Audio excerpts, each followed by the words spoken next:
গত মাসের মঙ্গলবার ২৮শে জানুয়ারি বিকেল ৪টায় উদ্বোধন হয় ৪৮তম আন্তর্জাতিক বইমেলা। এটি চলবে ৯ ফেব্রুয়ারি পর্যন্ত। মেলা উদ্বোধন করতে আসেন মাননীয় মুখ্যমন্ত্রী মমতা বন্দ্যোপাধ্যায়।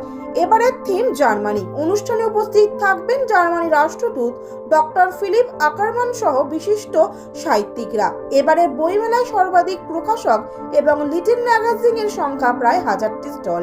তেমনি স্টল নম্বর ১৩৮। গতকাল লেখক জয়ন্ত দে তারকের লেখা সম্পর্কে নতুন সিঁড়ি বইটি সুমিতা প্রকাশনীর মাধ্যমে প্রকাশিত হয়।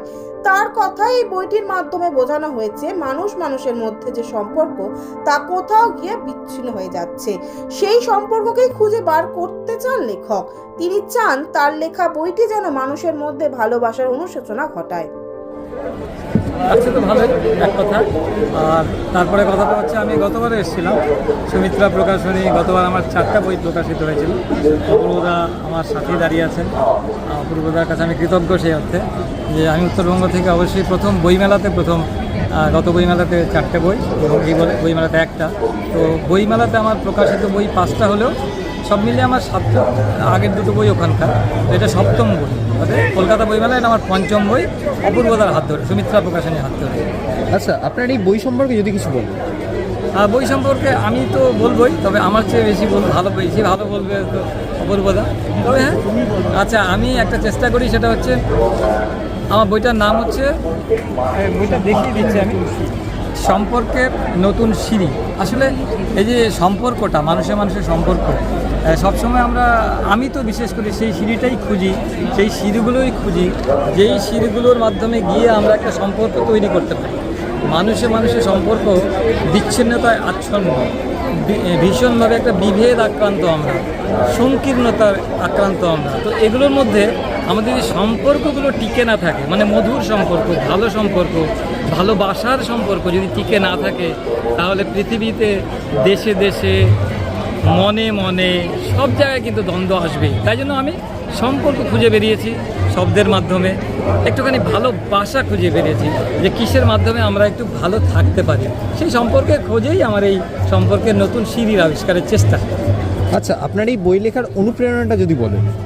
অ্যাকচুয়ালি অনুপ্রেরণা যদি বলি, তাহলে সমাজ নিয়ে ভাবনা, মানুষ নিয়ে ভাবনা, কেন জন্ম হলো, কেন মরে যাব, কেন বেঁচেই থাকবো না, এই যে বিভিন্ন রকম প্রশ্নগুলো হয় না মানুষের, সেই প্রশ্নগুলো তো ছোটোবেলা না হলেও একটা বয়সের পর থেকে সবারই হয়।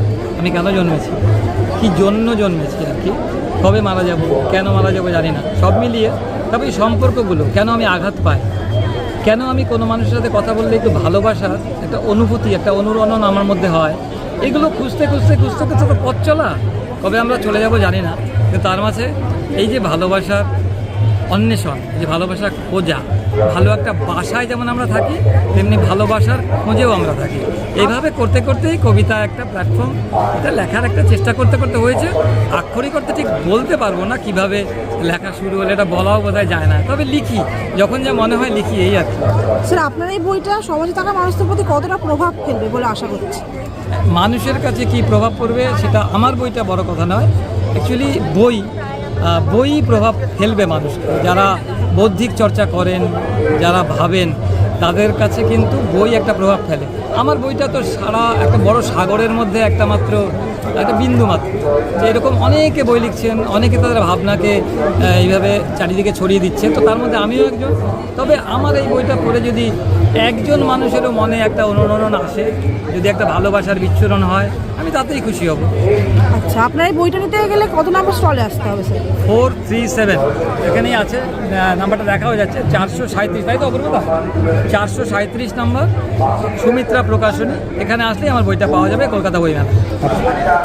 উত্তরবঙ্গ থেকে জয়ন্ত যে তারক যিনি আজকে এসছেন, তার আমরা 6টা বই বের করেছি। তার যে কবিতার বই সব, এবার এখনকার দিনে সত্যি কথা বলতে গেলে কবিতার বই তো সেরকম জনপ্রিয় নয়, সেরকম কী বলবো, যেটাকে বাণিজ্যিক সেরকম হয়। কিন্তু ওর কবিতার মধ্যে একটা ব্যাপার আছে, সেটা হচ্ছে যে যারা কবিতার বই এড়িয়ে যেতে চায়, তাদের বক্তব্য হচ্ছে যে কবিতার লাইন আমরা বুঝতে পারছি, বা কবিতাগুলো দুর্বোধ্য ঠেকছে আমাদের কাছে, সেই তুলনায় বলবো যে এই জয়ন্তর কবিতা হচ্ছে খুব সহজবোধ্য এবং একদম সাধারণ মানুষের বোধগম্য যে শব্দ চয়ন, সেই শব্দ ব্যবহার করে উনি লেখেন। আচ্ছা, সম্পর্কের নতুন সিঁড়ি বইটা কেমন লেগেছে আপনার? খুব ভালো লেগেছে এবং যত লিখছে তত আস্তে আস্তে আরও বেশি পুরোদার হচ্ছে একদিকে, এবং আরেক দিক দিয়ে বোধ বাড়ছে এবং অভিপ্রায় যেটা যে মানুষকে বলা মানে পাঠককে বলা, সেইটা অত্যন্ত স্মুথ হচ্ছে, সহজ হচ্ছে। ফলে আমি আশা করছি যে অন্যান্য বইগুলোর মতো এই বইটাও তার সফলতা পাবে। বই সম্পর্কে পাঠকদের উদ্দেশ্যে কি বলবে? পাঠকদের উদ্দেশ্যে বলবে যে তোমরা যারা কবিতা পড়তে চাও বা যারা কবিতা আবৃত্তি করতে চাও, তারা যারা ভালো বই খুঁজছো বা যারা চাইছো যে তোমাদের মনের মতো বই বা তোমাদের মনের কথাটাই তোমরা যাতে বলতে পারো, সেরকম শব্দ তোমরা এখানে পাবে এবং সেরকম কবিতা তুমি পাবে। প্রকাশক হিসেবে আপনার অনুভূতিটা একটু যদি বলেন।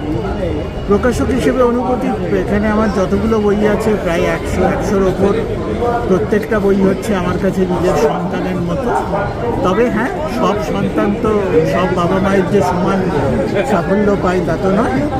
খুব সাধারণভাবে দেখতে গেলে এখন বয়সভিত্তিক এই বিষয়ভিত্তিক বইয়ের চাহিদা হচ্ছে এখন বেশি।